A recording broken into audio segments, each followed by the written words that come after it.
அனைத்துலக உயிரோடை தமிழ் ILC தமிழ் உயிரோடை தமிழில் அன்பர்களே, இலக்கின் சிந்தனை வாராந்த இலக்கு இணைய இதழில் பிரசுரிக்கப்படும் ஆசிரியர் தலையங்கம் அதனுடைய விளக்கத்தை உயிரோடை தமிழ் உறவுகளுக்கு எடுத்து வரும் நிகழ்ச்சியாக இலக்கின் சிந்தனை இடம்பெறுகின்றது. இந்த நிகழ்ச்சியில் எங்களோடு தமிழ் அறிஞர் மூத்த ஆய்வாளர் ஃபட்டிமார் மாஸ்டர் அவர்களும் போரியல் ஆய்வாளர் அரசு அவர்களும் இணைந்து விளக்கத்தை தரும் நிகழ்ச்சியாக இடம்பெறுகின்றது. இங்கே கலையத்தில் மாஸ்டர் இணைந்திருக்கின்ற வணக்கம் மாஸ்டர்களே. வணக்கம் தனஞானி. வணக்கம் அருஸ். வணக்கம் மாஸ்டர் அவர்களே. வணக்கம் தனஞானி. வணக்கம் மாஸ்டர். இன்றைய ஆசிரியர் தலையங்கம் ஈழத்தமிழர் இறமையே ஈழத்தமிழரின் எதிர்காலம், இன்றே அதனை நிலைநிறுத்த இயன்றதை செய்வோம். இன்றைய ஆசிரியர் தலையங்கம் அது. மாஸ்டர் கூறுங்கள் நீங்கள். மார்கழி மாதம் 10ஆம் தேதி அனைத்துலக மனித உரிமைகள் நாள் என்பது எல்லோருக்கும் தெரியும்.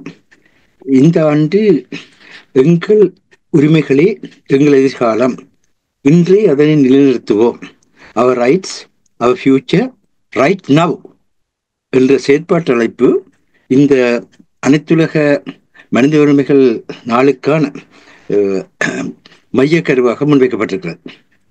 இந்த அனைத்துலக மனித உரிமைகள் சாசனம் என்பது அரசியலுக்கு அப்பாற்பட்ட ஒன்று. அது 1948ஆம் ஆண்டு வெளியிடப்பட்ட பொழுது ஒவ்வொரு மனிதனுக்கும் இந்த உலகத்தில் வாழ்வதற்கு இருக்கின்ற உரிமையை வலியுறுத்த வேண்டும் என்ற பெருநோக்கில் கட்டமைக்கப்பட்டது. அது எவ்வளவு தூரத்துக்கு நடைமுறைப்படுத்தப்படுகின்றது என்பது ஒரு சிக்கலான கேள்வி. ஆனால் அந்த மனித உரிமை சாசனத்தை பயன்படுத்தி மனித உரிமை என்றால் என்ன என்பதை ஒவ்வொரு மனிதனும் விளங்கிக் கொள்ள வேண்டும். ஒவ்வொரு மனிதனும் அந்த அடிப்படையில் தன்னுடைய மனித உரிமையையும் மற்றவர்களுடைய மனித உரிமையையும் பேணுவதற்கான அந்த அறிவையும் ஆற்றலையும் கொண்டிருக்க வேண்டும் என்பதுதான் மிக முக்கியமான கருத்தாக இருக்கின்றது. துரதிர்ஷ்டவசமாக இந்த மனித உரிமை சாசனம் பிரகடனப்படுத்தப்பட்ட 1948ஆம் ஆண்டிலிருந்து இன்று வரை 76 ஆண்டுகள் ஈழத்தமிழ் மக்கள் தங்களுடைய மனித உரிமையை நிலைநாட்ட முடியாத மக்களாக தவித்துக் கொண்டிருக்கின்றார்கள். இதற்கான காரணம் என்ன என்பதை சிந்தித்த பொழுதுதான் அவர்கள் எங்கள் உரிமைகளே எங்கள் எதிர்காலம், இன்றைய நிறுத்துவோம் என்று மனித உரிமைக்கு கூறுகிறார்கள். ஆனால் எங்களுடைய மனித உரிமையின் அடிப்படை என்ன? நாங்கள் மொழி பிரச்சனை என்று கூறுகின்றோம். மொழி எங்களுடைய மனித உரிமை அடிப்படையாக இருக்கின்றதா? நாங்கள் இனப்பிரச்சனை என்கின்றோம். இனம் எங்களுடைய மனித உரிமையின் அடிப்படையாக இருக்கின்றதா? நாங்கள் மத பிரச்சனை என்றும் சிலர் கூற முற்படுகிறார்கள். மதம் எங்களுடைய பிரச்சனையுடைய அடிப்படையாக இருக்கின்றதா என்று ஆராய்ந்து பார்த்தால் இவைகள் பாதிக்கப்படுகின்றன என்பது உண்மைதான். ஆனால் அதற்கு அப்பால் எங்களுடைய மண் எங்களுடைய சொந்த மண். நாங்கள் வரலாற்றுக்கு முற்பட்ட காலத்திலிருந்து இலங்கை தீவில் வாழ்ந்து கொண்டிருக்கின்ற உலகத்தினுடைய மூத்த குடிகள். தொன்மையின் தொடர்ச்சியுமான இறைமை எங்களுக்கு அங்கே இருக்கின்றது. அந்த இறைமையின் அடிப்படையில் நாங்கள் எங்களுக்கான பாதுகாப்பான அமைதியான வாழ்வையும் வளர்ச்சிகளையும் உருவாக்கிக் கொள்வதற்கு எங்களுக்கு உரிமை இருக்கின்றது. இதனை நாங்கள் எந்தளவு தூரத்துக்கு உஜமாக தெளிவாக ஒருங்கமைந்து கூறப்போகின்றோமோ அந்த அளவு தூரத்துக்கு தான் எங்களுடைய மனித உரிமை வடிவமைக்கப்படும். இந்த நிலையைத்தான் சமூக நீதிக்கான செயற்பாட்டாளரும் அரசியல் கைதிகளை விடுதலை செய்வதற்கான தேசிய அமைப்பின் இணைப்பாளருமான அருத்தந்தை மா சக்திவேல் அவர்கள் தேசிய மக்கள் சக்தியின் ஆட்சி காலம் என்பது வடக்கு கிழக்கு தமிழர்களின் அரசியலுக்கு எதிரான உக்கிரமான அரசியல் போர்க்காலமாக இருக்கும் என்பதற்கான அறிகுறிகள் தென்பட தொடங்கியுள்ளன. அரசியல் கள சூழ்நிலை அறிந்து எமக்கிடையில் பலமான அரசியல் கூட்டு கட்டமைப்பை உருவாக்கினால் மட்டுமே நாம் எதிர்நோக்கும் அரசியல் போரினை எதிர்கொள்ள முடியும் என்று அனுபவ ரீதியான கருத்தை ஈழத்தமிழர்களிடையே முன்வைத்திருக்கின்றார். ஆம், நாங்கள் மேலெழுந்த வாரியாக பார்க்கின்ற பொழுது சிறிய சிறிய மாற்றங்கள், சிறிய சிறிய நிகழ்ச்சிகள், சிறிய சிறிய உரிமைகள் கூட ஈழத்தமிழர்களுக்கும் குறைக்கப்படுவது போன்ற ஒரு காட்சி காணப்படுகின்றது. ஆனால் உண்மையிலே தேசிய மக்கள் சக்தி சிங்கள மக்களுக்கான தேச நிர்மாணத்தை செய்கின்றது. தேச நிர்மாணம் என்பது நேஷன் பில்டிங் ப்ரோசஸ் என்று சொல்லப்படுவது ஒரு முடிந்த முற்றுப்புள்ளி உள்ள ஒரு விடயம் அல்ல. ஒவ்வொரு நாளும் ஒவ்வொரு நிமிடமும் நடைபெற்றுக் கொண்டிருக்கின்ற ஒன்று. அந்த வகையிலே சிங்கள மக்கள் தங்களுக்கிடையே இருக்கின்ற ஊழல், தங்களுக்கிடையே இருக்கின்ற பொருளாதார பிரச்சனைகள் வெற்றை மையமாக வைத்து அந்த தேச நிர்மாணத்தை செய்து கொண்டிருக்கின்றார்கள். ஆனால் நாங்கள் 1948ஆம் ஆண்டு முதல் இலங்கையினுடைய ஆட்சி முறைமைக்குள், குறிப்பாக பிரித்தானிய காலனித்துவம், ஒற்றையாட்சி, சிங்கள பெரும்பான்மை பாராளுமன்ற முறையை தோற்றுவித்ததன் காரணமாக அதற்கு சிக்கப்பட்டுக் கொண்டிருக்கின்றோம். ஆன காரணத்தினால் நாங்கள் தப்பி பிழைக்கும் பொறிமுறை என்று ஆங்கிலத்திலே சொல்கின்ற சர்வைவல் மெக்கானிசம் என்று சொல்லப்படுற அந்த தன்மைக்குள், அந்த ஆட்சிக்குள்ளும் நாங்கள் நெளிந்து வளைந்து அமுக்கப்பட்டு சில விடயங்களை நாங்கள் பெற்று வாழ வேண்டிய தேவை இருக்கின்றது. அது அனைவருக்கும் தெரியும்.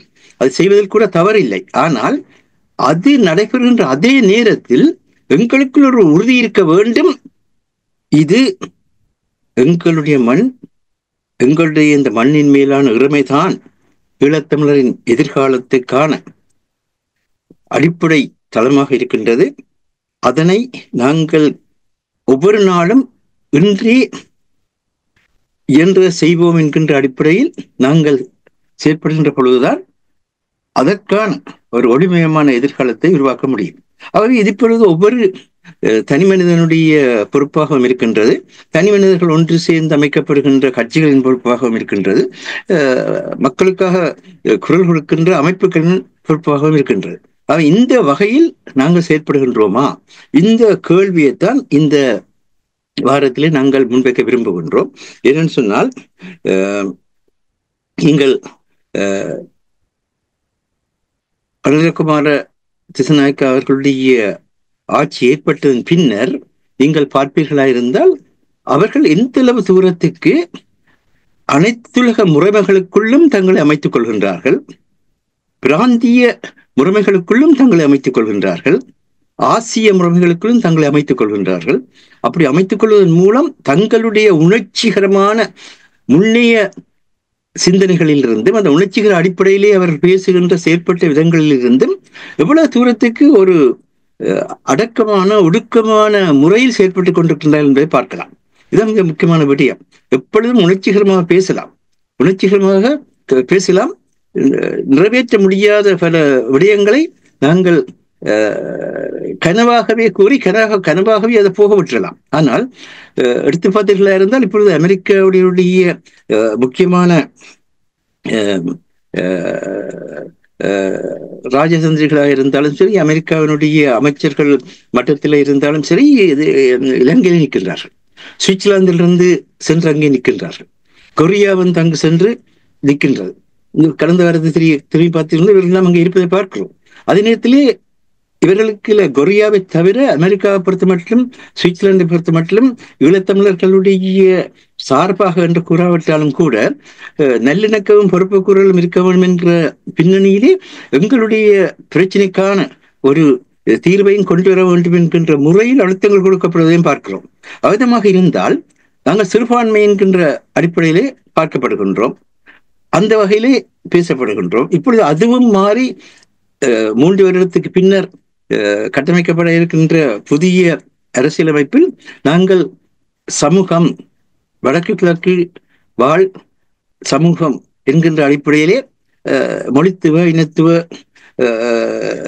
அடையாளம் கூட இல்லாமல் ஸ்ரீலங்கா ஒரே நாடு, சிங்கள நாடு, பௌத்த ஆகமும் அங்கே போற்றப்பட வேண்டிய தன்மை கொண்ட நாடு, அந்த ஆட்சி முறைமைக்குள் நாங்கள் சமூகம் என்ற முறையிலே உங்களுடைய நாளாந்த வாழ்வுக்கான தேவைகளை பெற்றுக் கொள்ளலாம் என்கின்ற அடிப்படையிலே சிந்திக்கின்ற தன்மையெல்லாம் பார்க்கிறோம். இது ஒரு போர்க்காலம்தான். ஆன காரணத்தினால்தான் மதிப்புக்குரிய அருத்தந்தை மா சக்திவேல் அவர்கள் இப்பொழுது நாங்கள் ஒரு போர்க்காலத்தில் நுழைந்திருக்கிறோம், அது அரசியல் போர்க்காலம். நாங்கள் வந்து களப்போர்க்காலத்தை கண்டோம்.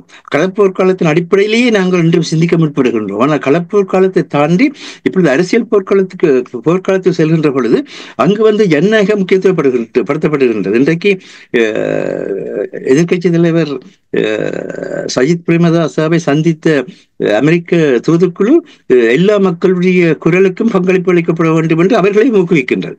இவர்கள் எல்லோரையும் ஊக்குவிப்பார்கள். தங்களுடைய நலன்கள் அவர்களுக்கு இருக்கின்றது.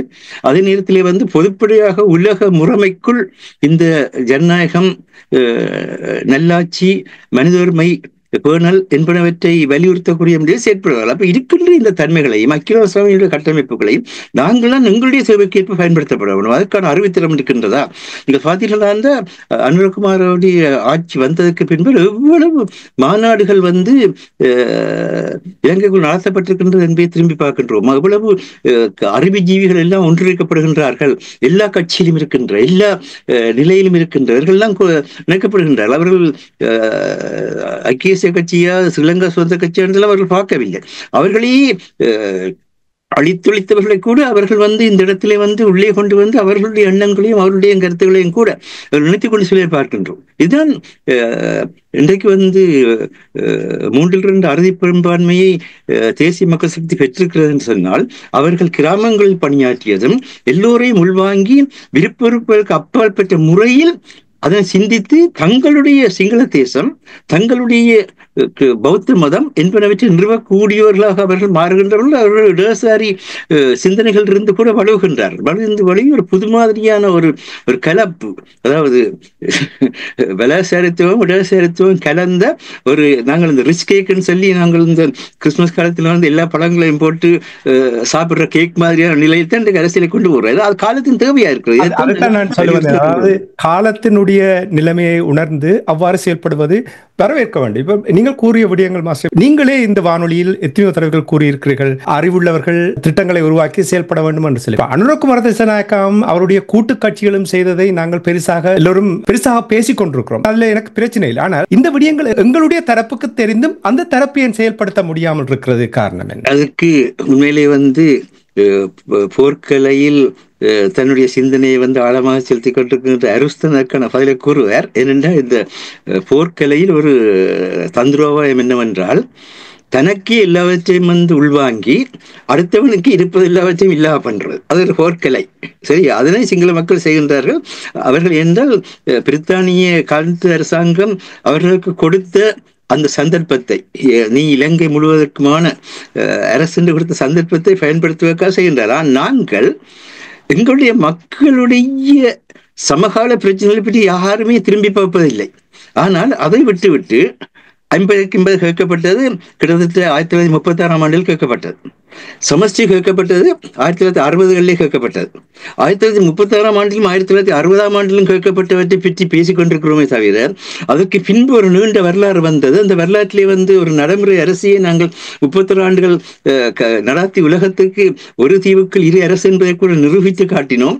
அது வந்து இன அழிப்பால் சீரழிக்கப்பட்டது. அதற்கான நீதி என்ன, அதற்கான தண்டனை நீதி வழங்கப்பட்டதா, பரிகார நீதி வழங்கப்பட்டதா, அவற்றையெல்லாம் பேசுவதற்கு ஆயத்தமில்லை. அது மட்டும் இல்லை, இவர்களே எல்லாரும் ஒன்று சேர்ந்து அது இன அழிப்பில்லை, அது வந்து மனிதாயத்துக்கு எதிரான குற்றம், மனித உரிமை வன்முறை, யுத்த குற்ற செயல் என்று சொல்லி கொண்டு வரப்பட்ட முறைமைகளுக்கு ஆதரவு தெரிவித்தார்கள். உலக பொறுமுறைக்குள்ளேயே நாங்கள் தீர்வு கண்டுமென்று சொன்னார்கள். ஆகவே இந்த மனநிலை தான், அதாவது எனக்கெல்லாம் தெரியும் என்றது ஒரு நிலை, மறுநிலையில் வந்து எங்களுடைய கட்சி, எங்களுடைய அமைப்பு, நாங்கள் தான் என்று சொல்லி ஒவ்வொருவரும் வந்து கட்சியாக ஒவ்வொருவரும் அமைப்பாக மாறினா அந்த நாட்டினுடைய நிலை என்ன? பல்குழுவும் பால்சையும் முற்பகையும் எழுந்தலைக்கும் கொள்குறும்பும் இல்லாதிருப்பது நாடு வல்லுவன் சொன்னானே, அந்த நிலை எல்லாருமே இன்றைக்கு பல்குழுவாக நிற்கின்றார்கள். இப்பொழுது அங்கு இந்த தேர்தல் முடிவுக்கு பின்னர் ஒரு சிலர் திரும்பவும் வந்து ஒரு தங்களுடைய அரசியல் நலம் சார்ந்த முறையில் ஒருங்கிணைய பார்க்கின்றார்கள்.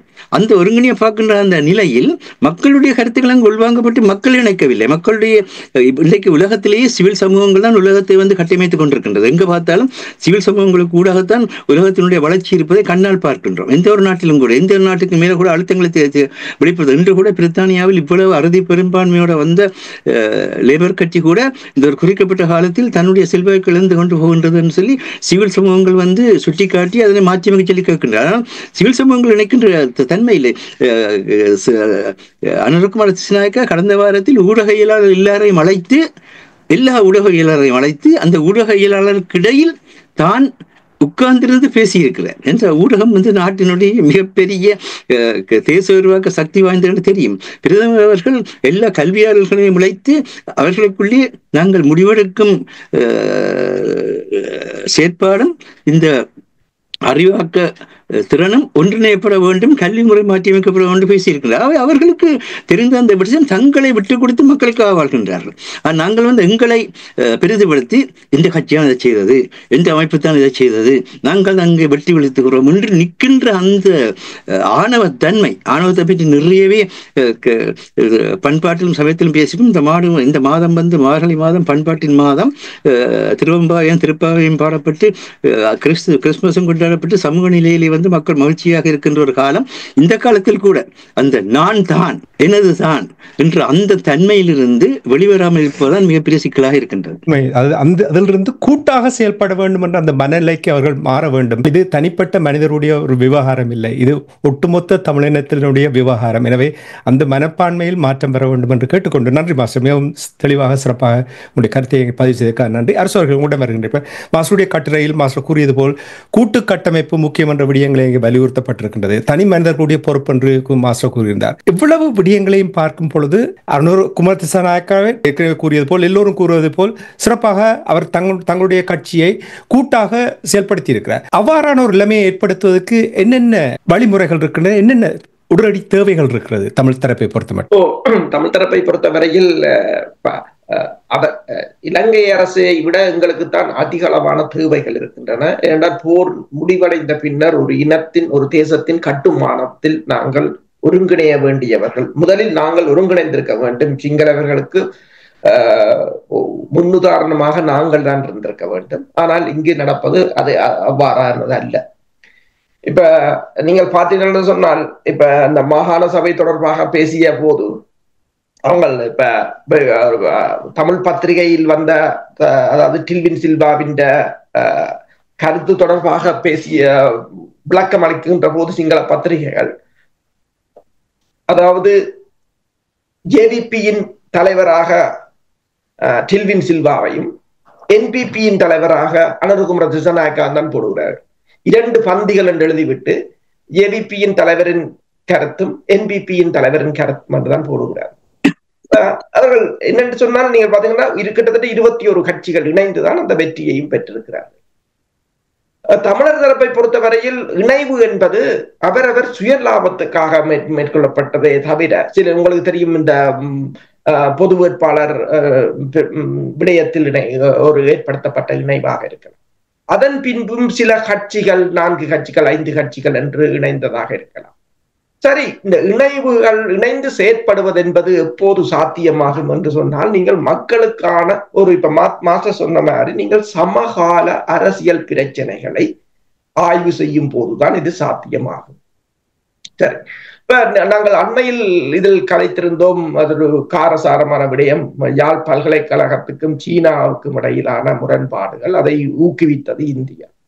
அப்ப சீன தூதுவர் சொன்னது ஒன்றுதான், என்ன, நாங்கள் உங்கள் மாணவர்களுக்கு புலமை பரிசில்களை தருவதற்கு நீங்கள் அதில் அக்கறை இல்லை என்றால், படிப்பதற்கு உங்களுக்கு அக்கறை இல்லை என்றால், அதை இன்னொரு பங்களாதேஷோ அல்லது நேபாளக்காரனோ வேற ஒரு நாட்டு மாலதீவுக்காரனோ எடுத்து படிச்சுட்டு போவான். அவன் அந்த தொழில்நுட்பத்தை படித்து தன் நாட்டை முன்னேற்றி விட்டு போவான். அப்ப இதை நீங்கள் அரசியலுக்கு நீங்களே போகிறீர்கள். பல்கலைக்கழகம் உங்களுக்கும் நீங்கள் அரசியலுக்கு போகிறதா என்றால் நீங்கள் மக்களுக்கு என்ன செய்தீர்கள்? இந்த காலத்தில் நமது தேச கட்டுமானத்துக்கு நீங்கள் என்ன செய்தீர்கள் என்ற ஒரு கேள்வி இருக்கு. அந்த விவகாரம் சூடு பிடித்த பிற்பாடு இந்த வாரம் இந்தியா வடக்கிலிருந்து யாழ் பல்கலைக்கழகத்திலிருந்து 100 மாணவர்களுக்கும் கிழக்கிலிருந்து 100 மாணவர்களுக்கும் புலமை பரிசுகளை வழங்கியிருந்தது.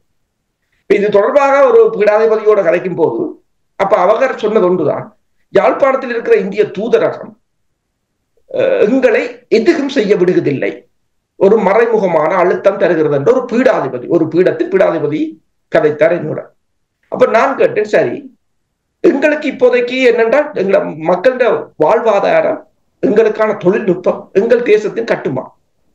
இந்தியாவும் பிரச்சனை இல்லை. சீனாவுக்கு இணையாக இந்தியாவிலும் தொழில்நுட்பங்கள் இருக்கின்றன. இந்தியாவும் பொருளாதாரத்தில் வளர்ந்து வருகின்ற நாடு. அப்ப இந்தியா அதை தரட்டும், நீங்கள் இந்தியாவிடம் கேளுங்க. இப்ப அவர் சொன்னார் பெங்களூர்ல ஒரு மீட்டிங் இருக்கின்றது, அதுக்கு வர சொல்லி இருக்கிறாங்க, நாங்கள் அதுல போவோம். எங்களுக்கு எந்த நாங்களே ஒரே ஒரு பாலிசி தானே, எந்த நாடும் எங்களுக்கு எதிரானது அல்ல என்பதுதான் ஒரே ஒரு பாலிசி. அப்ப நீங்கள் கேளுங்கள். ஆனால் அதுக்கப்புறம் இது நான் கதைத்தது கிட்டத்தட்ட ஒரு வருடம், 2023. அதன் பிற்பாடு ஒன்றும் நடைபெறவில்லை. இன்று சீன தூதுவர் வாயை திறந்தவன் இந்தியா ஒரு அசைவை காட்டியிருக்கு. உங்களுக்கு ஒன்று தெரியுது, எங்க அடிச்சால் எங்க வலிக்கும். இதுதான் அரசியல். நீங்கள் அரசியலை வடிவாக புரிந்து அரசியல் செய்வது இலகுவானது. நீங்கள் எல்லாரும் சொல்ற அரசியல் கடினமானது இல்லை. அரசியல் கடினமானது என்று சொன்னால் 1949 ஆண்டு உருவாகிய ITKயை புறந்தள்ளி 4 மாதத்தில் அர்ஜுனா வெல்ல முடியாது என்னண்டு. அப்ப இவ்வளவு இலகு பாத்தீங்களா? 49 ஆண்டுல இருந்து இந்த கட்சிக்கு ஒரு 3 மாதத்தில் ஒரு தன் தூக்கி எறிஞ்சு முன்னுக்கு வரானா என்ன அரசியல்? எப்படி அந்த சாணக்கியம் தெரியும் மக்களோட. இப்ப மக்கள் மாஸ்டர் தான் சரியா சமகால பிரச்சனைகள். நீங்க சமகால பிரச்சனைகள் என்ன? தொழில்நுட்பம் உங்களுக்கு தேவை. இந்த வளர்ந்து வருகின்ற உலகோட போட்டி போடுறதுக்கு இணையாக உங்களோட அடுத்த சமூகத்தை நீங்கள் வளர்த்து விட வேண்டிய ஒரு தேவை இருக்கின்றது. அடுத்ததாக அந்த மக்களுடைய பொருளாதார வளத்தை தேடி வளர்க்க வேண்டும். இன்றைக்கு இலங்கையின் ஆய்வு நிறுவனம் கூறியிருக்கின்றது, 2026 ஆண்டு வரையும் 22% பவர்ட்டி இருக்கும் இலங்கையில். அது ஒன்றும் செய்யும். அடுத்தது IMF கொள்கைகள், அவங்கள் ஆட்சியை பிடிக்கிறதுக்காண்டி முன் வச்ச கொள்கைகள் இதன்று இன்ஃபிளேஷன்ல இருந்து இப்ப டீஃபிளேஷனாக போகும். அப்ப 3 மாதம் டீஃபிளேஷன். அவங்க சொல்றாங்க டீஃபிளேஷன் என்று சொன்னால் பொருட்களின் விலை குறையும், விலை குறைஞ்சால் உற்பத்தி குறையும், உற்பத்தி குறைஞ்சால் வேலையாக்கின்ற சம்பளம் குறையும், வேலை வாய்ப்புகள் குறையும். எனவேதான் பிரித்தானியா கூட 2% இன்ஃபிளேஷனை ஒரு வச்சிருக்கிறாங்க. அடிப்படாத கீழையும் போகாது, மேலையும் வராது. அப்ப இது எல்லாத்தையும் மேவி வாரத்துக்கு மிகப்பெரிய காலம் எடுக்கும். ஆனால் அதே சமயம் நீங்க பார்த்தீங்கன்னு சொன்னால் NPPயை பொறுத்தவரையில் அடுத்த உள்ளூராட்சி தேர்தலுக்கான நடவடிக்கைகளில் இறங்கிவிட்டார்கள் அடுத்த கட்டத்துக்கு. எனவேதான் அவர்கள் சொல்கிறார்கள், ரணில் கூறியதோ அல்லது எதிர்த்தரப்பு கூறியதோ எந்த எதிர்ப்பு கூறலும் நடைபெறவில்லை என்பதை முன்னிறுத்தி கொண்டிருக்கிறார்கள். இவ்வளவு பிரச்சனைகள் இருக்கின்றது, அன்றாட பிரச்சனைகள் இருக்கின்றது, சமூக பிரச்சனைகள் இருக்கின்றது, அடுத்த தேர்தல் இருக்கின்றது. இப்ப நீங்கள் கேட்டது போல ஒருங்கிணைவு என்பது எவ்வளவோ விடயங்களில் நீங்கள் ஒருங்கிணைந்து செய்யப்பட முடியும். ஒருங்கிணைவு இப்ப நாங்களும் எங்க ஒன்று கூடுறோம், ஏதாவது ஒரு கல்யாண வீடோ அல்லது ஒரு கூட்டமோ ஒரு செயற்பாட்டுல தான் நாங்கள் ஒன்று கூடுறோம். ஏதாவது ஒரு செயற்பாடு, அந்த செயற்பாட்டை தான் வைத்தால் தானே. ஆனால் செயற்பாட்டில் நீங்கள் தனித்தனியாக தான் நிற்கிறீர்கள். அதான இந்த பிரச்சனை. இப்போது மனித உரிமைகள் தினம் வருகின்றது 10ஆம் தேதி, அனைத்துலக மனித உரிமைகள் தினம். அது தொடர்பாக ITKP ஒரு நல்ல ஒரு அறிக்கையை வெளியிட்டிருக்கிறார்கள். அவர்கள் வெளியிட்ட அறிக்கையில் 60 பேரை பரிந்துரை செய்ததாக கூறியிருக்கிறார்கள். ஓகே, இது தொடர்பாக 2019 நான் முதலும் சொன்னேன், நான் திருப்பி கூறுகிறேன். 2019 ஆண்டு ஜஸ்மின் சூகா கூறியது போல தன்னிடம் 360 பேர் தான் பதிந்திருக்கிறார்கள். அதாவது உங்கள் 40,000 பேர் காணாமல் போன என்று கூறுகிறீர்கள், அவர்களை சொல்லுங்கள் பதியேற்று. அதை நான் அதை மக்களிடம் கொண்டு செல்ல வேண்டும் என்று 2 மீட்டிங்கில் கலைத்த போது தமிழ் செயற்பாட்டாளர்கள் சொன்னார், அவர்கள் அமெரிக்காவுக்காக செயற்படுகிறார்கள், அதை திடீரென்று மாற்றி விடுவார்கள், அப்படி இப்படி என்று கூறினார். ஓகே, அப்ப நான் யோசிச்சேன், அப்ப இவங்கள்ட்ட அதை விட பெரிய நல்ல திட்டம் இருக்காக்குமா? ஏனென்றால் ஜஸ்மின் ஜூகா செய்யறது பிள்ளை என்று சொன்னால் நீ சரியா செய்தாதானே அது பிள்ளை என்று சொல்லலாம். ஆனால் இன்று வரை ஒன்றும் இல்லை, எதுவும் இல்லை. இல்ல, நீங்க செய்திருக்கலாம். அந்தந்த துறையில் நிபுணர்களை இணைத்திருந்தோம். அந்தந்த துறையில் நீங்கள் கூறியது போல ஒருங்கிணைவு என்பது இதுகள்லாம் ஒருங்கிணைவு. உண்மைதான். நன்றி அரசோர்களே. மாஸ்டர் உங்களிடம் வருகிறேன். இப்போ ஒருங்கிணைவு தான் தமிழ் மக்களை பொறுத்த மட்டும் முக்கியம். அதற்கு இப்போ நீங்கள் ஏற்கனவே யூஸ் கேஸை காட்டிவிட்டீர்கள் என்பிபியினுடைய நிலைமை. உங்களுக்கு தெரியும், கடந்த 5-6 ஆண்டுகளாக நாங்கள் விமர்சித்துக் கொண்டு வந்தோம். குறிப்பாக ஐஎல்சி தமிழில் கஜேந்திரகுமார் பொன்னம்பலம் தொடர்பாக அவருடைய தலைமைத்துவம் இருக்கிறது.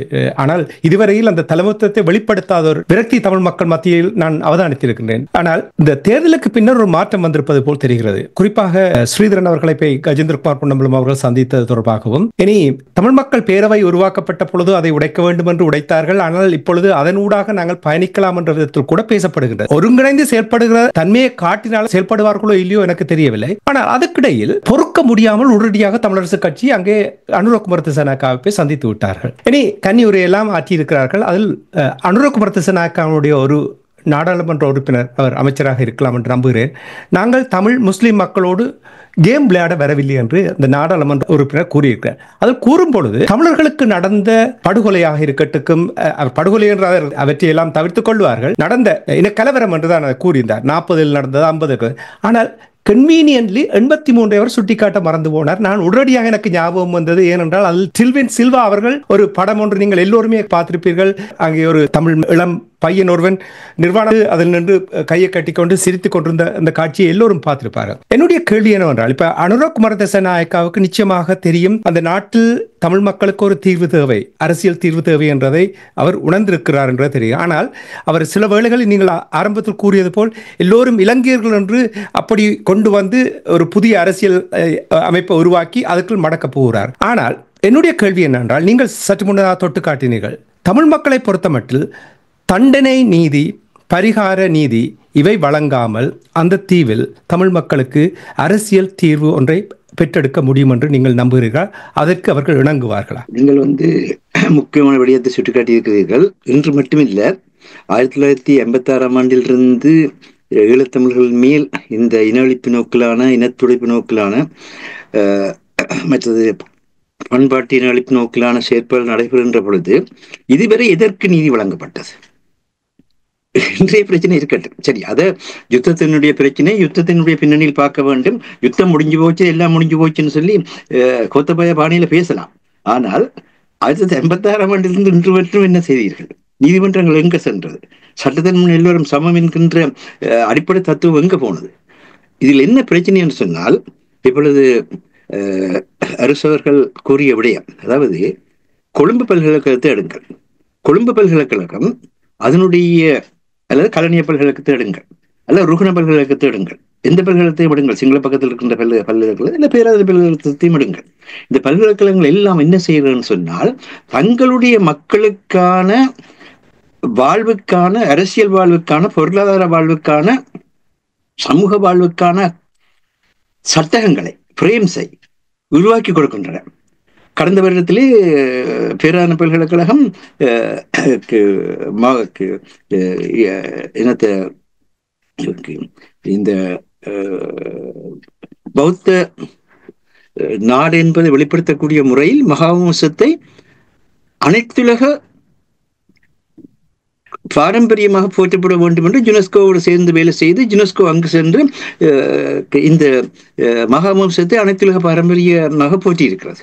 அப்ப இப்பொழுது தமிழர்களுக்கு எதிராக திட்டமிட்ட முறையில் அரசியல் ரீதியாக எழுதப்பட்ட ஒரு சாசனம் இன்றைக்கு அனைத்துலக பண்பாட்டு சாசனமாக உலகாக மாற்றப்பட்டிருக்கு. யாரால் மாற்றப்பட்டது? பேராத பல்கலைக்கழகத்தால் மாற்றப்பட்டிருக்கின்றது. கொழும்பு பல்கலைக்கழகத்தை எடுத்தீங்கன்னா, கொழும்பு பல்கலைக்கழகம் காலத்துக்கு காலம் இருக்கின்ற அரசாங்கத்துடன் முரண்படுவார்கள். நீங்கள் எடுத்து நோக்கிறீர்கள் என்றால், இருந்த அரசாங்கங்கள் கூடுதலாக பேராதனை பல்கலைக்கழகத்துக்கு மேலும் கொழும்பு பல்கலைக்கழகத்துக்கு மேலும் நடத்திய தாக்குதல் தான் கூட. ஆனால் அவர்கள் அதுக்கு வளைந்து கொடுக்கவில்லை. பாராளுமன்றத்தை கூட இந்த பல்கலைக்கழகங்கள் விமர்சித்திருக்கின்றன, செயற்பட்டிருக்கின்றன. ஆனால் யாழ்ப்பாண பல்கலைக்கழகம், மட்டக்களப்பு பல்கலைக்கழகம் ரெண்டையும் எடுத்தால், சரி, மட்டக்களப்பு பல்கலைக்கழகம் தான் இளவயதில் இருக்கின்றது, அதை கொஞ்சம் பின்னர் ஆராய்வோம். ஆனால் யாழ்ப்பாண பல்கலைக்கழகம் 74ஆம் ஆண்டில் தோற்றம் பெற்ற என்ற அளவிலே இன்றைக்கு அரை நூற்றாண்டு கடந்து நிற்கின்றது. இந்த அரை நூற்றாண்டு காலத்தில் தமிழ் மக்களுடைய சமூக, பொருளாதார, அரசியல், ஆன்மீக வாழ்வுக்கான எந்த சட்டகத்தை நீங்கள் உருவாக்கி கொடுத்திருக்கின்றீர்கள்? நீங்கள் படித்தவர்கள், நீங்கள் வரி பணத்தில் படித்தவர்கள், மக்களுடைய வரி பணத்தில் தான் இந்த பல்கலைக்கழகங்கள் செயற்பட்டன. மிகப்பெரிய சிந்தனையாளர்கள் எல்லாம் உள்வாங்கி இருந்தீர்கள், எல்லாம் இருக்கின்றது, போற்றுகின்றோம். ஆனால் இன்று வரை அரசு கூறிய மாதிரி இந்த சோடாப்புட்டி அரசியல்னு சொல்லுவார்கள், சோடாப்பத்தில் உடைச்சோன்னா கேஸ் புஷ்ன்னு தூக்கி அடிக்கும். அது மாதிரி கருத்து காலம் ஏதாவது நடந்த உடனே அதுக்கு ஒரு கதை சொல்றதா இருக்கிறீங்களே தவிர நீங்கள் செய்கிற பிள்ளையால். கடந்த வாரத்துக்கு கூட அரசு சுட்டி காட்டின ருகுண பல்கலைக்கழகம் கடலுக்கடியில் வந்து கோபல்ட் படுக்கைகள் இருக்கின்றன என்பதை வெளிப்படுத்தினால்தான் இன்று எல்லா நாடுகளும் படியெடுக்கின்றன. முந்தி வந்து எங்களிடத்தில் படியெடுத்தது காரணம் மன்னாரில் இருந்த முத்து குளிப்பு தான் ஒரு காரணம். அந்த முத்து குளிப்பு துறைமுகத்திலே ஒரு முத்து கூட கிடையாது. ஆனால் பிரித்தானியிடம் கேட்கின்றோமா, நீங்கள் வந்து இன அழிப்பை அந்த அதாவது பயாலஜிக்கல் ஜெனசைட், அதாவது உயிரியல் இன அழிப்பை செய்து அந்த பகுதியில் இருந்த எல்லா முத்துக்களையும் அகற்றி போட்டீர்கள், வேறு இடத்தில் கொண்டு வந்து அங்கே திரும்பவும் வந்து அந்த முத்துக்கு குளிப்பு பொருளாதாரத்தை உருவாக்க வசதிகளை செய்யுங்கள், நிதி அளியுங்கள், யாராவது கேட்டிருக்கிறோமா? அதே மாதிரி தான் எங்களுடைய புத்தளத்தை எடுங்கள், அல்லது வந்து கிழக்கு மாகாணத்தை எடுங்கள், திருவண்ணாமலை எடுங்கள், இல்மனைட்டை அள்ளி கொண்டு சென்று இன்னைக்கு வந்து அந்த இல்மனைட்டுக்கான ஒரு மிகப்பெரிய ஒரு தளமாக கூட திருவண்ணாமலை இருந்திருக்கின்றது. அந்த இல்மனைட்டை எடுக்கிற அந்த ஆராய்ச்சியில் தான் கலாஜோகி ஆனந்தகுமார சுவாமி, முத்துக்குமார சுவாமியினுடைய மகனாக பிரித்தானியாவில் இருந்தவர் அந்த கனிமவள துறையினுடைய அறிவியல் விஞ்ஞானியாகவும் இருந்தவர். அதை பற்றி ஆராய்ச்சி செய்வதற்கு தான் இலங்கைக்கு சென்றார். அவர் இலங்கைக்கு சென்ற இடத்தில் தான் இங்கு வந்து நிறவரி காரணமாக அவருடைய பதவி பறிக்கப்பட்டதும் அதன் பின்னர் தான் அவர் வந்து இந்த இலங்கை மக்களை பற்றிய சிந்தனைகள் போய் டான்ஸ் சிவா என்ற மிகப்பெரிய அறிவியல் ஆன்மீக தொகுதியை வெளியிட்டதும் பௌத்த கலாச்சார சின்னங்கள் போற்றப்பட வேணும், பௌத்த கலாச்சாரம் பேணப்பட வேண்டும் என்று கூறினவர்கள் பெறுகின்றது. யார்? பல்கலைக்கழகத்தினுடைய பட்டதாரிகளும் செய்கின்றார்கள். ஆனால் இன்றைய தினத்திலே நாங்கள் மாணவர்களுக்கு ஆண்டு முடிக்கின்ற பொழுது சிலபஸ் என்று கட்டமைக்கப்பட்டு வைத்திருக்கின்ற அந்த தொகுதியிலிருந்து அவர்களுக்கான பாடங்களை ஒவ்வொரு நாளும் சொல்லிக் கொடுத்து விட்டு அந்த தொகுதிக்குள் அந்த போலோ பிறகு வந்து கல்வியை பற்றி சொன்ன மாதிரி பேங்க்ல டிபாசிட் செய்கிற மாதிரி இவருடைய தலைக்குழுங்களை எண்ணங்களை எல்லாம் வைத்து போட்டு அது எவ்வளவு தூரத்திற்கு சென்று தாளில வந்து மதிப்பீட்டு கொடுக்குற வேலை தான் செய்கிறோம். இதுதான் சிக்கலான விடயம். அரசும் அதே பல்கலைக்கழகத்தான் படித்தவர். நானும் வந்து மாஸ்டர்ஸ் குவாலிஃபையிங் தமிழ் எக்ஸாம் அதே பல்கலைக்கழகத்தை எடுத்தினாங்க. அந்த பல்கலைக்கழகத்தை பற்றி எங்களுக்கு தெரியும். ஆனால் என்ன பிரச்சனை என்றால் அங்கிருக்கின்ற சிந்தனையாளர்களை கூட அவர்கள் ஏதாவது பொதுப்படையாக கதைக்க வலிக்கிட்டால் அவர்கள் இனத்துக்கு எதிரானவர்கள், மொழிக்கு எதிரானவர்கள், கூட்டி தள்ளப்படுவர்கள். அப்படித்தான் ஊடகம் வந்து சரியான முறையில் செயற்பட வலிக்கிட்டால் அது வந்து அமைப்புக்கு எதிரானது, கட்சிக்கு எதிரானது, தலைவருக்கு எதிரானது. மதிப்புக்குரிய யாழ்ப்பாண பாராளுமன்ற உறுப்பினர் கையேந்திரகுமார் பொன்னம்பலம் அவர்களையும் அவருடைய தந்தையையும் அவருடைய பாட்டனையும் கூட தமிழ் மக்கள் வந்து தங்களுடைய இனத்தினுடைய வரலாற்றோடு பிரிக்கப்பட முடியாத பங்களிப்பை செய்தவர்கள் என்ற அந்த பெரிய மதிப்புடன் தான் பார்க்கின்றது. இல்லை என்று சொல்லவில்லை. நீங்கள் கூறிய மாதிரி அவருக்கு அந்த ஆளுமை இருக்கின்றது, இல்லை என்று கூறவில்லை. ஆனால் அவருடைய ஆளுமையை அவர் சரியான முறையில் பயன்படுத்த வேண்டிய சிக்கல்களும் இருக்கிறார். அவர் ஐக்கிய நாடு சபைக்கு வந்த பொழுது ஒரு முறை கூறினார், நாங்கள் வந்து 6வது திருத்தத்துக்கு உட்பட்ட நிலையிலையும் பயங்கரவாத தடை சட்டத்துக்கு உட்பட்ட நிலையிலும் அங்கு வாழ வேண்டிய சூழ்நிலை இருக்கின்றது. ஆனபடினால் அவர்கள் வந்து நெளிந்து வளைந்தான் போவார்கள். ஆனால் அவர்கள் நெளிந்து வளைந்து போகின்ற பொழுது வெளிநாட்டில் இருக்கின்றவர்கள் தான் இந்த மாதிரியாக இருக்கிறது என்று நாங்கள் கொடுக்கின்ற அழுத்தம் அவர்களுக்கு துணையாக இருக்க வேண்டும். அவர்கள் எங்களை வைத்துக் கொண்டு இவர்கள் இப்படி சொல்கின்றார்கள், நாங்கள் என்ன செய்ய வேண்டும் சொல்லி கேட்பதற்காகத்தான் பேசுகின்றோம். அவர்களுக்கு துன்பம் தெரியும், அவர்களுக்கு நேரடியாக பேச முடியாது என்பதும் எங்களுக்கு தெரியும். நாங்கள் ஏதோ கண்ணை கட்டி காட்டில் வாழ்கிற நிலையில் இந்த ஆய்வுகளை செய்து கொண்டிருக்கவில்லை. அவருக்கு இருக்கிற துன்பங்களுக்கு நல்லாக தெரியும். அவர் இப்பொழுது கூட இந்த பாராளுமன்றத்தில் பேசுகின்ற பொழுது, தொடங்குகின்ற பொழுது, நான் ஸ்ரீலங்கன் என்பதை நம்புகிறேன். அது வந்து எங்களை பொறுத்த மட்டும் ஏற்றுக்கொள்ள முடியாது. ஆனால் அவரை பொறுத்த மட்டும் அந்த வசனத்தை கூறித்தான் இப்ப இருக்கிற சூழ்நிலைக்குள் தன்னை நிலைப்படுத்தி கொண்டு அவர் தொடர்ந்து பேச வேண்டிய தேவையில் இருக்கின்றார் என்பது புரியும். ஆகவே அவரை நாங்கள் கிண்டல் செய்யவில்லை, அவருடைய மதிப்பையோ அவருடைய ஆற்றிலையோ செய்யவில்லை. அவருடைய பேரன் 50க்கு 50 கேட்ட பொழுது அவர் சட்டமாமையது என்ற காரணத்தினால் அவர் சரியான முறையிலே இலங்கை தீவினுடைய சட்டவாக்க மேலாண்மை வந்து சிங்களர்களுக்கு செல்லக்கூடாது என்பதற்காக தமிழ் பேசும் மக்களுக்கு 50% ஆசிரியங்களும் சிங்கள மக்களுக்கு 50% ஆசிரியங்களும் வேண்டும் என்று கேட்டார். அது மிகப்பெரிய சட்டவாக்கு நிலையில் எடுத்து பார்த்தால் அதுதான் இலங்கைக்கான மிகப்பெரிய தீர்வு. அது அன்று அனுமதிக்கப்பட்டிருந்தால் இன்று அந்த நிலை இல்லை. ஆனால் SJB செல்நாயம் அவர்கள் திட்டமிட்ட முறையிலே அரசியல் மயப்படுத்தினார். அரசியல் மயப்படுத்தி அந்த பின்னணியில் தான் சமஷ்டியை கேட்டார்கள். சமஷ்டியை கேட்கின்ற பொழுது இவர்கள் செய்த பிழை என்னவென்று சொன்னால், ஜிஜி பொன்னம்பலம் சட்டவாக்கத்தில் மேலாண்மை இருக்கக்கூடாது என்று கேட்கின்ற பொழுது இலங்கை முழுவதிலும் தமிழ் மக்களுக்குரிய இறமையையும் சிங்கள மக்களுக்குரிய இறமையும் சமப்படுத்தான் கேட்டார். சமஷ்டியை கேட்ட பொழுது செய்த மிகப்பெரிய சிக்கல் இல்லை என்னன்னு சொன்னால், அவர்களுடைய ஆட்சிக்குள் அதிகார பெருவாக்கள் நிலைக்கு வந்தார்கள். அவர்களுடைய ஆட்சிக்குள் அதிகார பெருவாக்கள் நிலையத்தால் இன்றும் வாழ்கின்றார்கள். பயமுண்டு எடுத்தாலும் சரி, இல்லது மாகாண சபை எடுத்தாலும் சரி, எது எடுத்தாலும் சரி, அவர்களுடைய ஆட்சிக்குள் அதிகார பெருவலாக்கள். ஆனால் ஜிஜி பொன்னம்பலம் கேட்கவில்லை. அவருடைய பேரனாகிய கஜேந்திரகுமார் பொன்னம்பலம் அவர்கள் அதில் மிக தெளிவாக இருக்க வேண்டும். உங்களுடைய தாத்தா கேட்டது இலங்கை முழுவதும் தமிழர்களுக்கான இறமை இருக்கின்ற அந்த உண்மையை சொல்லித்தான் கேட்டார். அந்த வகையிலே நாங்கள் இறமையில் சமத்துவமானவர்கள், இதுதான் முக்கியமான விடயம். அதாவது மக்களிடத்தில் நாங்கள் சமத்துவமானவர்கள் அல்ல. சிங்கள மக்கள் 80% நாங்கள் 20% எங்களுக்கு தெரியும். ஒரு காலம் 80% சமப்படுத்த முடியாது. அப்படி சோல்பரி பிரபு கூட இதை சொல்லித்தான் ஜிஜி பொன்னம்பலம் அவர்களுக்கு சொன்னார், நாங்கள் பெரும்பான்மையத்தையும் சிறுபான்மையத்தையும் சமப்படுத்த முடியாது என்று. அதற்கு அவர் மிகப்பெரிய ஒரு விளக்கத்தை கொடுத்தார். இது அப்படி அல்ல, இது இறைமைகளின் சமத்துவம். நாங்கள் அங்கு 2 அரசுகள் இருந்திருக்கின்றோம். யாழ்ப்பாண அரசு, வன்னி அரசு என்ற பின்னணியில இருந்த அந்த அரசுகளுடைய நிலப்பரப்பிலே வாழ்ந்து கொண்டிருக்கின்றோம். நீங்கள் கண்டி அரசு, கோட்டை அரசு என்ற இருந்த நிலப்பரப்பிலே வாழ்ந்து கொண்டிருக்கின்றீர்கள். ஆகவே இறைமைகளுடைய சமத்துவத்தை நாங்கள் கேட்கின்றோம். இறைமைகளுடைய சமத்துவம் சமப்படுத்தப்படுகின்ற பொழுதுதான் அங்கு உண்மையான தீர்வு வருமே தவிர 80% மக்களையும் 20% மக்களையும் சமப்படுத்தி இலங்கையர் என்று சொல்லியோ அல்லது ஒற்றியாட்சி என்று சொல்லி வைத்துக் கொண்டு எதையுமே செய்ய முடியாது என்பதை எடுத்து விளக்கினார். இதை டாக்டர் பொன்னையா என்று அந்த நேரத்திலே கடற்படையில் இருந்த தமிழ்நாட்டைச் சேர்ந்த மருத்துவர் கூட மிக தெளிவாக எடுத்து சொல்லி, இந்த யாழ்ப்பாண அரசில் இருந்த பகுதி தனித்துவமான பண்பாட்டையும் தனித்துவமான அரசியல் தன்மையும் கொண்டிருக்கின்ற அதை ஒரு தனியான நாடாகவும் சிங்கள நாடாக மிகுந்த பகுதியை நீங்கள் அறிவியுங்கள். அப்பொழுதுதான் சிங்கள நாடும் இந்த தமிழ்நாடும் இந்தியாவும் இணைந்த ஒரு பலம் பொருந்திய ஒரு கட்டமைப்பு உருவாகும் சொல்லி பிரித்தானியாக்கே கூறினார்கள். ஆகவே இதை எதுக்காக கூறுகின்றோம் என்றால், நாங்கள் இந்த ஆய்வரங்கத்திலே பேசுகின்ற பொழுது எங்களுக்கு எல்லோருடைய துன்பங்களும் தெரியும், எல்லோருடைய வேதனைகளும் தெரியும்.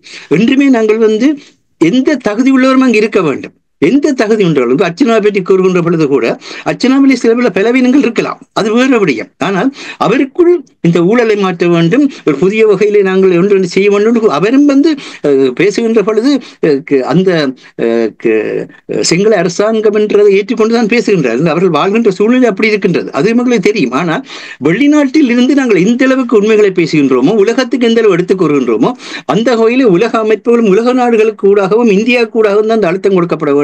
சீனாவுடனான உரையாடல்கள் தொடங்கப்பட வேண்டும் என்றால், சீனா என்ற மிக முக்கியமான ஒரு வகைபாகத்தை வகித்துக் கொண்டிருக்கின்றது. சீனா எங்களுக்கு அந்நியமான நாடு அல்ல, ஆசிய நாடு. ரஷ்யா எங்களுக்கு அந்நியமான நாடு அல்ல, ஆசிய நாடு. ஜப்பான் எங்களுக்கு அந்நியமான நாடு அல்ல, ஆசிய நாடு. ஆசியாவுக்குள் தான் தமிழர்களாகிய நாங்கள் வாழ்ந்து கொண்டிருக்கிறோம். இந்திய துணைக்கண்டத்துக்குள் தான் தமிழர்களாகிய நாங்கள் வாழ்ந்து கொண்டிருக்கிறோம். இந்தியா எங்களுக்கு அந்நியமான நாடு அல்ல. அந்த நிலப்பரப்பு அடிப்படையிலே, புவியியல் அடிப்படையிலே, வாழ்வியல் அடிப்படையிலே வாழ்ந்து கொண்டிருக்கிற தன்மைகளை வெளிப்படுத்தி நாங்கள் வாழ வேண்டிய ஒரு காலமாக இருக்கின்ற பொழுது யாழ்ப்பாண பல்கலைக்கழகம் அதனை செய்ய வேண்டும். அதை குறித்து நான் நினைக்கிறேன் மேலதிகமாக அரசு அவர்கள் எடுத்துக் கூறுவார்கள் என்றால், அந்த பல்கலைக்கழகத்தில் மாணவன் என்ற முறைத்தான் அதை கூறுகின்றால், நானும் அந்த பல்கலைக்கழகத்தில் மாணவன் உரிமையுடன் தான் சொல்கிறோம். உங்களை நாங்கள் குறை சொல்லவில்லை. ஆனால் உங்களுடைய கையில் தான் அரசியலை தாண்டி எங்களுடைய மண்ணினுடைய மக்களுடைய வளத்தை, எங்களுடைய மண்ணினுடைய மக்களுடைய உரிமைகளை பாதுகாக்கின்ற ஒன்றுக்கு பெயர்தான் பல்கலைக்கழகமே தவிர, அங்கு வெறும் பட்டத்தாள்களை உருவாக்கி பட்டத்தாள்களை தூக்கி பிடித்துக் கொண்டு வேறொரு நாட்டில் போய் வேலை செய்வதற்கான ஒரு தன்மை கொண்டதாக செயற்படாதீர்கள் என்றதை பணிவன்பாக கேட்டுக்கொள்கிறோம். நன்றி மாஸ்டர். உண்மையாக நீங்கள் கூறுவது போல் போர் காலத்திலும் சரி, போர் காலத்துக்கு முன்னதாகவும் சரி, பல்கலைக்கழகம் ஆற்றிய பங்கு அளப்பெரியது. இதை மறந்துவிடக்கூடியது. ஆனால் போருக்கு பின்னர் அந்த பல்கலைக்கழகத்தினுடைய அவர்களுடைய செயல்பாடுகள் கடந்த காலம் போல் இல்லாமல் இருப்பது நிறைய மக்களுக்கு அது அதிருப்தியை ஏற்படுத்தி இருக்கின்றதான் நாங்கள் கூறலாம். நன்றி மாஸ்டர். அரசர்கள் உங்களிடம் வருகின்றேன். நிறைய குறைபாடுகளை நாங்கள் அடையாளம் கண்டிருக்கின்றோம். கூட்டாக செயல்பட வேண்டும், கூட்டு கட்டமைப்பு உருவாக்க வேண்டும் என்ற விடயங்கள் எல்லாம் நாங்கள் நிறைய தடைகள் பேசியிருக்கிறோம். தமிழர் தரப்பு இங்கிருந்து எவ்வாறு நகர்வது என்று உங்களால் கூற முடியுமா? முதலில் அதிகாரம் வேண்டும். என்னென்று சொன்னால், எந்த ஒரு நிலைமையையும் நாங்கள் உங்கள் மக்களுக்கான அதாவது மக்களுக்கான நன்மைகளை செய்வதற்கோ அல்லது மக்களுடன் இணைந்து பணியாற்றுவதற்கோ முதலில் அதிகாரம் என்பது தேவை. அந்த அதிகாரத்தை எங்கு எங்களுக்கு அதிகாரம் கிடைக்கிற எந்த சந்தர்ப்பத்தையும் எடுத்தெடுத்துக் கொண்டு மேலே செல்ல வேண்டும். அதுதான் முக்கியமான ஒன்று. இப்ப நீங்கள் பார்க்கலாம், இந்த மாகாண சபை தொடர்பான பிரச்சனைகள் போய்கொண்டிருக்கின்றது.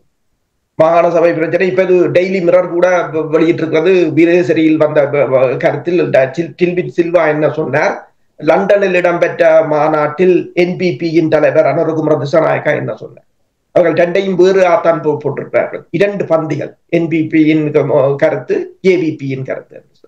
இரண்டும் தாங்கள் மாகாண சபை முறைமையை ஏற்றுக்கொள்ளவில்லை என்றுதான் சொல்லியிருக்கிறார். அப்ப ஓகே, அதற்கு மாற்றீடாக ஒன்றை வைக்க போகிறார். இந்த மாகாண சபை வந்து ஃபெயில் சிஸ்டம் என்று கூறுகிறார்கள். யார் ஃபெயில் ஆக்கியவர்கள்? அது முக்கியமானது. அப்ப ஒரு சிஸ்டத்தை இயங்க விடாமல் தடுத்து போட்டு அதனை இயங்கவில்லை அல்லது அதனால் ஒரு எந்த பயனும் இல்லை என்று சொல்வது வந்து சொல்வதை எவ்வாறு ஏற்றுக்கொள்வது என்பதுதான் இப்ப முக்கியமான கேள்வி. அதில் இருக்கின்ற காணி அதிகாரம், காவல்துறை அதிகாரத்தை வழங்கி அது இல்லை என்று சொன்னால் வேறு விடயம். ஆனால் ஒன்று மட்டும் தெரிகிறது, உண்மையில் இது எங்களுக்கு ஒரு நன்மையாகத்தான் இருக்கின்றது. அதை இயங்க விடாமல் சிங்களமே அதை தடுத்ததை நாங்கள் சிங்களத்தில் பழியை போட்டுவிட்டு தப்பித்துக் கொள்ளலாம். ஏனென்று சொன்னால், ஒரு நாட்டை எவ்வாறு இயக்குவது என்பது தொடர்பான எந்த விதமான ஒரு கட்டுமானமும் எங்களிடம் இல்லை. எனவேதான் இந்தியா கட்டி கொடுத்த கலாச்சார மண்டபத்தை கூட இந்தியாவிடம் 5 தேசத்துக்கு அதை நிர்வாகித்து தருகிறீங்களோடு கேட்க வேண்டிய ஒரு துப்பாக்கிய நிலைக்கு எங்கட மாநகர சபையே சென்றிருந்தது. அப்ப உண்மையில் இந்த விடுதலை புலிகளிடம் இருந்தது ஒரு நாட்டை எவ்வாறு கட்டி அமைத்து நிர்வகிப்பது என்பது. அதனை கூட கற்றுக்கொள்ள இவர்கள் தவறிவிட்டனர் என்றுதான் கூற வேண்டும். உண்மையில் இப்ப டில்வின் சில்வா சொல்வது போல அது ஒரு ஃபெயில் சிஸ்டம் என்று கொடுத்து பார்த்திருந்தால் அவங்களுக்கு இன்னும் ஒரு ஆதாரம் கிடைத்திருக்கு. எல்லாத்தையும் மெஸ்அப் பண்ணியிருப்பாங்க.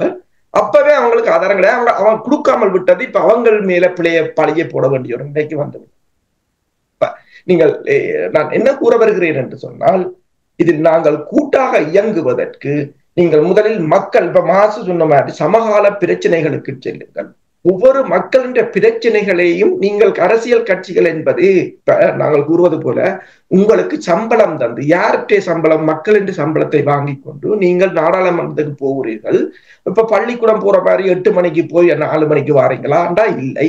அல்லது வேலைக்கு போற மாதிரி 8 மணிக்கு போய் 5 மணிக்கு வாரீங்களாண்டாலும் இல்லை. இருந்துட்டு எத்தனை மாதத்துக்கு எத்தனை தடவை பாராளுமன்றம் கூறுறது நீங்கள் கணக்கு பார்த்து சொல்லலாம். அப்ப மிச்சத்துக்கு சம்பளத்தை வாங்குறீர்கள். அப்ப மிகுதி நாள் உங்களுக்கு என்னத்துக்காக அது வழங்கப்பட்டது? மக்களுடன் இணைந்து பணியாற்றுவதற்கு, மக்களை சந்திப்பதற்கு, மக்களின் பிரச்சனைகளை ஆய்வு செய்வதற்கு. என்னத்தை செய்தீர்கள்? எந்த பிரச்சனையை ஆய்வு செய்தீர்கள்? எந்த ஊழலை நீங்கள் கண்டுபிடித்தீர்கள்? எந்த ஊழலை தடுத்தீர்கள்? எவ்வாறு மக்களுடன் இணைந்து இயங்கினீர்கள்? இன்றைக்கு பாருங்கள், இலங்கையில் தேங்காய் விலை ஏறிவிட்டது. தேங்காய் பிரச்சனை, இந்த தேங்காய் பிரச்சனையே என்பிபியை கவுட்டு விடலாம் என்ற பிரச்சனை அமெரிக்காவுக்கு வந்திருக்கு போல. எனவேதான் அமெரிக்கா யூஎஸ்டி தலைவர் ஓடி போய் தேங்காயை அபிவிருத்தி தொடர்பில் இப்ப இலங்கையும் அமெரிக்காவும் இணைந்து செயற்பட போகும். தேங்காய் வேற என்ன பார்த்தவே இல்லை. தேங்காய் அபிவிருத்தியில் யூஎஸ்டியின் தலைவரும் அங்க போயிருக்கிறார், அமெரிக்காண்ட திரைசேரியின் துணை செயலாளரும் போயிருக்கிறார். இப்ப அவங்க அந்த பிரச்சனையை பார்க்கிறாங்க. எந்த ஒரு சின்ன பிரச்சனையை நாங்கள் சாதாரண பிரச்சனையாக கடந்து போய்விட முடியாது என்பது முக்கியமானது ஒன்று. இப்ப என்பிபி என்ன சொல்லுகிறது? என்பிபி வந்தால் ரணில் என்ன சொன்னாராம், என்பிபி வந்தால் முட்டை 1000 ரூபாயாகும், டாலர் 500 ரூபாயாகும், IMF டீல் கேன்சல் ஆகும் என்று மக்களை விரட்டியது. எதுவும் நடைபெறவில்லை என்று அவங்க மார்பை தட்டி சொல்கிறார்கள் என்பிபி. அது தங்களுக்கு எதிர்வரும் உள்ளூராட்சி தேர்தலில் கை கொடுக்கும். ஏனென்றால் எதிர்த்தரப்பின் வாக்குறுதிகள் அனைத்து அல்லது எதிர்ப்பு கூறல்கள் அனைத்தையும் நாங்கள் பொய்யாக்கி விட்டோம். அப்ப IMF டீலுக்கு அவங்க என்ன சொல்கிறார்கள்? நாங்கள் அதை வேண்டாம் என்றுதான் சொன்ன, நாங்கள் ரணில் எழுதி விட்டார், இனி ஒன்றும் செய்ய முடியாது. இதான் அரசியல். அப்ப அவள் அதையும் சொல்லி இதையும் சொல்லி மக்களை ஏதோ ஒரு வழி அவங்க மக்கள் தான் நிற்கிறார்கள். அப்ப தமிழ் தரப்பை பொறுத்த நீங்கள் கேட்டது போல இவ்வளவோ பிரச்சனைகள் இருக்கு. நீங்கள் ஒன்றிணைந்து செயற்படுவது, இதில் ஒருங்கிணைந்து செயற்படுங்கள். இப்ப பல்கலைக்கழகத்தை பாருங்கள். பல்கலைக்கழகத்தை அரசியல்வாதிகளை நீங்களே அந்த அந்த அந்த இன்ஸ்டிடியூஷனை எவ்வாறு மக்களுக்காக பயன்படுத்துவது என்பதை யோசியுங்கள். அதே போல இந்த மக்களுடைய மீன்பிடி தொழிலாக இருக்கலாம், அவங்களுடைய தொழிற்பேட்டைகளாக இருக்கலாம், தொழில் மையங்களாக இருக்கலாம், மற்றது ஒவ்வொரு அதிகாரங்களையும் எவ்வாறு பெறுவது என்பது தொடர்பாக யோசியுங்கள். இப்ப ஒரு ஸ்காலர்ஷிப்பிலேயே ஒரு சீனாக்காரன் வாய் திறந்ததுடன் ஒரு அசைவு இருக்குது என்று சொன்னார். நீங்கள் போலீஸ் அதிகாரம் காணி அதிகாரத்தை இலகுவாக பெற்றுவிடலாம். அத சூட்சுமம் தெரிந்தால் உங்களுக்கு முதல் துணிச்சல் வேணும். அதுதான் முக்கியம். நான் அதைத்தான் சொன்னேன். அரசியல் என்பது நீங்கள் இணைப்பது போல கடினமானது. மக்களிடம் செல்லுங்கள், அவர்கள் அள்ளி தந்து விடுவார்கள். அதான் நடந்தது. ஆனால் நீங்கள் மேலே இருந்து கொண்டு அங்க ஒருவேளை சாப்பாட்டுக்கு மீன் பிடிக்க போகாம வள்ளத்தையும் பறை கொடுத்துட்டு இந்திய மீனவர் அள்ளி கொண்டு போவ கரையில இருக்கிறவனுக்கு ஐக்கிய நாடுகள் சபையிலே நீங்கள் என்ன கலைக்கிறீங்கன்றது அவனுக்கு தேவையும் இல்லை இப்போதைக்கு. அவனை பொறுத்தவரையில தண்டை வாழ்க்கை, தண்டை நிலத்தை காப்பாற்றணும், தண்டை பிள்ளைகளை காப்பாற்றும். அதனால்தான் விடுதலை புலிகளின் காலத்துக்கு கூட ஒரு வரம்பு பிரச்சனை என்றாலும் வாய்க்கால் பிரச்சனை என்றாலும் வந்து நின்றார்கள், அதை செய்து கொடுத்தார்கள். ஏன்னா மக்களை கம்ஃபர்டபிளா நீங்க மக்களை அவர்களின் பிரச்சனை எடுக்கும்போது அதுக்கு பிறகு அவர்கள் அரசியலுக்கு வருவார்கள், அவர்கள் அதற்கான வழியை செய்வார்கள். நீங்கள் கேட்டது போல ஒருங்கிணைந்து செயற்படுவதற்கு பல விடயங்கள் மக்களிடம் இருக்கின்றன. நிச்சயமாக மக்கள் வழிகாட்டுவார்கள் சரியான திட்டங்களை முன்வைக்கும் பொழுது. மாஸ்டர் எவ்வாறு நகர்ந்து செல்வது என்பதை பார்க்கும் பொழுது, இப்போ நீங்கள் கஜேந்திரகுமார் பொன்னம்பலம் தொடர்பாக கூறினீர்கள். கஜேந்திரகுமார் பொன்னம்பலம் நிச்சயமாக தலைமைத்துவத்துக்கான பண்பு அவரிடம் இருக்கிறது. அவருடைய பேரன் தொடர்பாக நீங்கள் கூறினீர்கள். ஆனால் இதுவரையில் வெளிப்படுத்தவில்லை என்ற விடயங்களை நாங்கள் ஏற்கனவே பேசியிருக்கிறோம். நீதியரசரோடு நான் கூட உரையாடும் பொழுது கேட்கும் பொழுது ஒரு படுதோல்வியாக பார்க்கப்படுகின்ற பொழுது அவரே அப்பொழுது சொன்னார், நாங்கள் சரியாக நீங்கள் எதிர்பார்த்த விதத்தில் நாங்கள் செயல்படவில்லை என்றால் எங்களை நீங்கள் நிராகரித்து விடுங்கள் என்று கூறிய விடயம். இருந்தாலும் இப்ப அருஷ் சொன்னது போல சீனாவுடைய தூதுவர் சில கருத்துக்களை கூறும் பொழுது அதை தவிர்த்து கொள்ள வேண்டும் என்று கஜேந்திரகுமார் பொன்னம்பலம் அவர்கள் ஆலோசனை வழங்கி இருக்கிறார். பாருங்கள், நிறைய விடயங்களை அவர் அவதானித்திருக்கிறார், புரிந்து கொள்ளுகிறார். ஆனால் ஏன் இவரால் ஒன்று சேர்ந்து செயல்படுத்த முடியாமல் இருப்பதற்கு என்ன காரணம்? அந்த காலத்தை மறந்து விடுவோம். இப்பொழுது அருத்தந்தை மா சக்திவேல் அவர்கள் கூறிய மாதிரி இப்பொழுது அரசியல் போர்க்காலத்தில் நுழைந்து விட்டோம். இதான் நடைமுறை. இந்த நேரத்தில் மதிப்புக்குரிய யாழ்ப்பாண பாராளுமன்ற உறுப்பினர் கஜேந்திரகுமார் பொன்னம்பலம் அவர்கள் அருத்தந்தை சக்திவேல் அவர்கள் கூறிய அந்த பலமான அரசியல் கூட்டு கட்டமைப்பு, இது ஒன்று விட சொல்லி கேட்கவில்லை, பலமான அரசியல் கூட்டு கட்டமைப்பு. உங்களுக்கு யாரையுமே உங்களுக்கு ஒவ்வொருவருக்கும் ஒரு வழி சிறந்ததாக இருக்கலாம், ஒரு நாடுகள் உங்களுக்கு பக்க துணியாக இருக்கலாம், ஒவ்வொரு சித்தாந்தங்கள் உங்களுக்கு துணியாக இருக்கலாம். அதை பற்றியெல்லாம் நாங்கள் வரவில்லை. அது உங்களுடைய தனி மனித ஆற்றல்கள், அதை நாங்கள் பாராட்டுகிறோம். ஆனால் அந்த பலமான அரசியல் கூட்டு கட்டமைப்பை உருவாக்குகின்ற அந்த பொறுப்பினை கஜேந்திரகுமார் பொன்னம்பலம் அவர்கள் இப்பொழுது இந்த தமிழ் மக்கள் பேரவைக்கூடாக முன்னெடுக்கப்பட வேண்டும் என்று தொடங்கி இருக்கின்ற அந்த முயற்சியை அருத்தந்தைய சக்தியாளர்களும் வரவேற்றிருக்கின்றார்கள், நாங்களும் வரவேற்கின்றோம். கடந்த காலத்தை நாங்கள் மறந்து விடுவோம், அது கனவாகவே போகட்டும். இன்று நாங்கள் உங்களுக்கு அதற்கான ஆற்றல் இருக்கின்றது. இன்று ஏற்பட்டிருக்கின்ற அனுபவங்கள், நாங்கள் என்ன பிழைகளை செய்தோம் என்பதை எங்களுக்கு அனுபவமாக கூறிக்கொண்டிருக்கின்றது.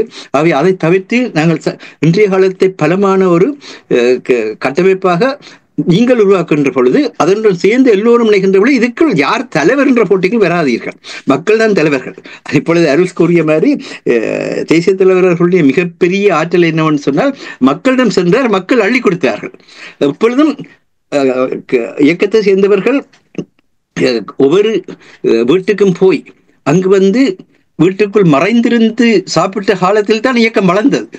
வெளிநாடுகள் பணத்தை வாரி கொடுக்கவும் இல்லை, வெளிநாடுகள் எந்த ஒரு உதவியையும் செய்யவில்லை, மக்கள் வந்து செய்தார்கள். தங்களுடைய உயிரையும் மதிக்காமல் ஆயுதத்தோடு இருப்பவர்களுக்கு அந்த ஆயுதம் பாதுகாப்பாக இருந்தது, ஆனால் மக்களுக்கு அந்த ஆயுதம் பாதுகாப்பாக இருக்கவில்லை. அப்படி இருக்கின்ற பொழுது கூட தங்களுடைய அந்த அரசியல் அதிகாரம்தான் அவர்களுக்கு ஆயுத எதிர்ப்பாக மாறியது என்பதை உணர்ந்த மக்கள் பாதுகாத்தார்கள். உங்களை மக்கள் பாதுகாப்பார்கள், நிச்சயமாக பாதுகாப்பார்கள். ஆகவே இதற்கு அந்த விதத்தில் தான் இந்த ஆசிரியர்களுக்கு இறுதி ஒரு வரியை நான் சொல்ல விரும்புகின்றேன்.